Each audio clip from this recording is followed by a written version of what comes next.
Bwana Mtete na mjana katika pita fulani hivi tukamwona alikuwa kocha wa zamani wa Yanga Nasri Nabi.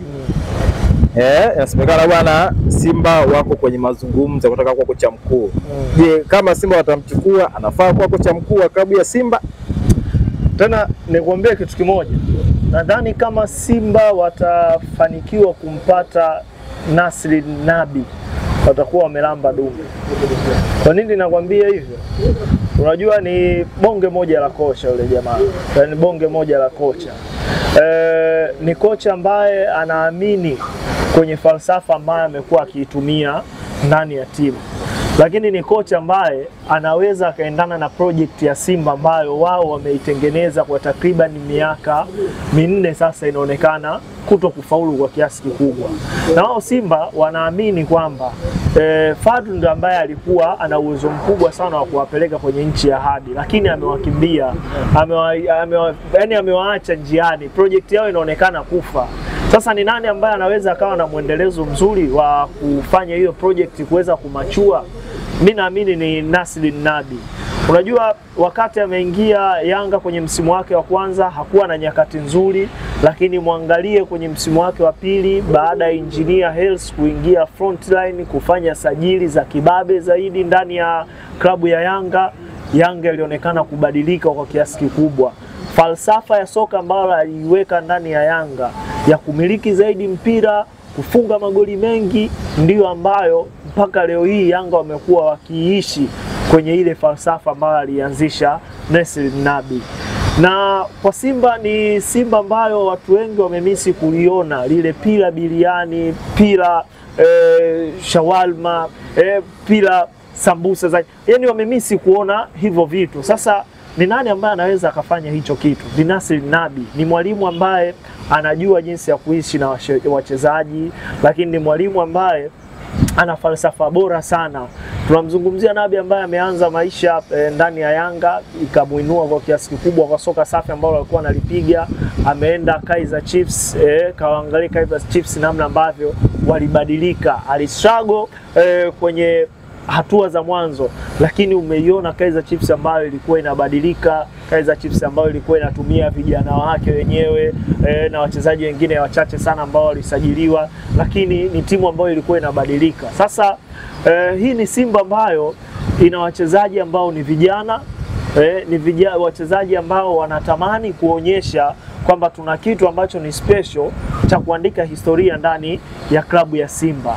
Na Nasri Nabi ni mwalimu ambaye anaweza kuwafikisha Simba kwenye sehemu ambayo wao wanahitaji. Kwa nini? Kwenye misimu 4 wamestruggle kuweza kutoa kombe la ligi kuu Tanzania bara.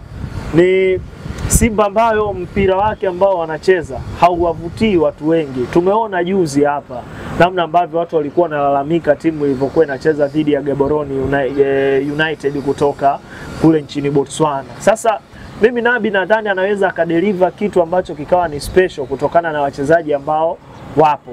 Imagine una mtu kama Elie Mpanzu ndani ya timu, mchezaji ambaye ana speed, mchezaji ambaye ana uwezo mkubwa sana wa kuwapunguza wapinzani na kulitafuta lango lilipo. Lakini una mtu kama Kibu Denis, Kibu Mkandaji.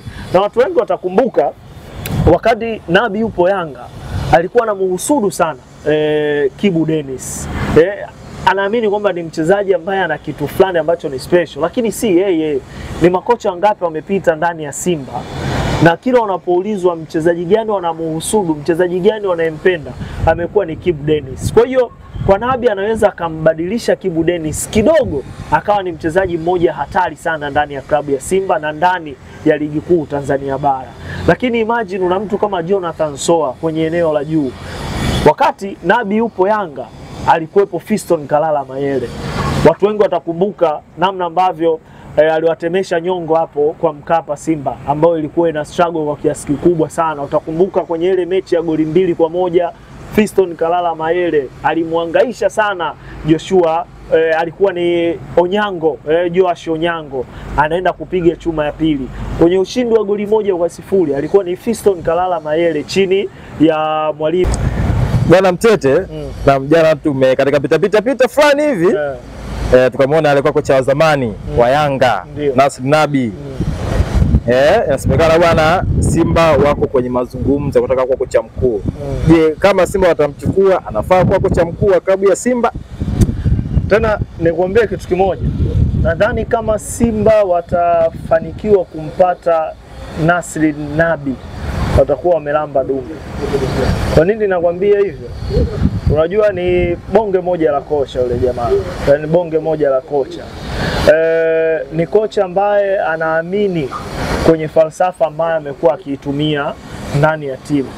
Lakini ni kocha ambaye anaweza akaendana na project ya Simba ambayo wao wameitengeneza kwa takriban miaka 4 sasa, inaonekana kuto kufaulu kwa kiasi kikubwa.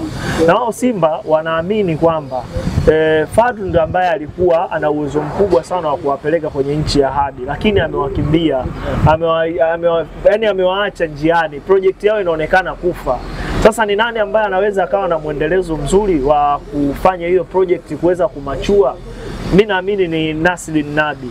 Unajua wakati ameingia Yanga kwenye msimu wake wa kwanza hakuwa na nyakati nzuri, lakini muangalie kwenye msimu wake wa pili baada ya Engineer Hersi kuingia frontline kufanya sajili za kibabe zaidi ndani ya klabu ya Yanga, Yanga ilionekana kubadilika kwa kiasi kikubwa. Falsafa ya soka ambayo aliiweka ndani ya Yanga ya kumiliki zaidi mpira, kufunga magoli mengi, ndio ambayo mpaka leo hii Yanga wamekuwa wakiishi kwenye ile falsafa ambayo alianzisha Nasri Nabi. Na kwa Simba ni Simba ambayo watu wengi wamemisi kuliona lile pila biliani, pila shawalma, pila sambusa za. Yaani wamemisi kuona hivyo vitu. Sasa ni nani ambaye anaweza akafanya hicho kitu? Ni Nasri Nabi. Ni mwalimu ambaye anajua jinsi ya kuishi na wachezaji, lakini ni mwalimu ambaye ana falsafa bora sana. Tunamzungumzia Nabi ambaye ameanza maisha ndani ya Yanga, ikamuinua kwa kiasi kikubwa kwa soka safi ambalo alikuwa analipiga. Ameenda Kaizer Chiefs, kaangalia Kaizer Chiefs namna ambavyo walibadilika. Alistruggle kwenye hatua za mwanzo, lakini umeiona Kaizer Chiefs ambayo ilikuwa inabadilika, Kaizer Chiefs ambayo ilikuwa inatumia vijana wake wenyewe na wachezaji wengine wachache sana ambao walisajiliwa, lakini ni timu ambayo ilikuwa inabadilika. Sasa hii ni Simba ambayo ina wachezaji ambao ni vijana, wachezaji ambao wanatamani kuonyesha kwamba tuna kitu ambacho ni special cha kuandika historia ndani ya klabu ya Simba. Na Nasri Nabi ni mwalimu ambaye anaweza kuwafikisha Simba kwenye sehemu ambayo wao wanaihitaji. Kwa nini? Kwenye misimu 4 wamestruggle kuweza kutoa kombe la ligi kuu Tanzania bara. Ni Simba ambayo mpira wake ambao wanacheza hauwavutii watu wengi. Tumeona juzi hapa namna ambavyo watu walikuwa wanalalamika timu ilivyokuwa inacheza dhidi ya Gaborone United kutoka kule nchini Botswana. Sasa mimi Nabi nadhani anaweza akadeliver kitu ambacho kikawa ni special kutokana na wachezaji ambao wapo. Imagine una mtu kama Eli Mpanzu ndani ya timu, mchezaji ambaye ana speed, mchezaji ambaye ana uwezo mkubwa sana wa kuwapunguza wapinzani na kulitafuta lango lilipo, lakini una mtu kama Kibu Dennis, Kibu Mkandaji. Na watu wengi watakumbuka wakati Nabi yupo Yanga alikuwa anamuhusudu sana Kibu Dennis. Anaamini kwamba ni mchezaji ambaye ana kitu fulani ambacho ni special, lakini si yeye. Ni makocha wangapi wamepita ndani ya Simba na kila unapoulizwa mchezaji gani wanamuhusudu, mchezaji gani wanayempenda, amekuwa ni Kibu Dennis. Kwa hiyo kwa Nabi anaweza akambadilisha Kibu Dennis kidogo akawa ni mchezaji mmoja hatari sana ndani ya klabu ya Simba na ndani ya ligi kuu Tanzania bara. Lakini imagine una mtu kama Jonathan Soa kwenye eneo la juu. Wakati Nabi yupo Yanga alikuwepo Fiston Kalala Mayele.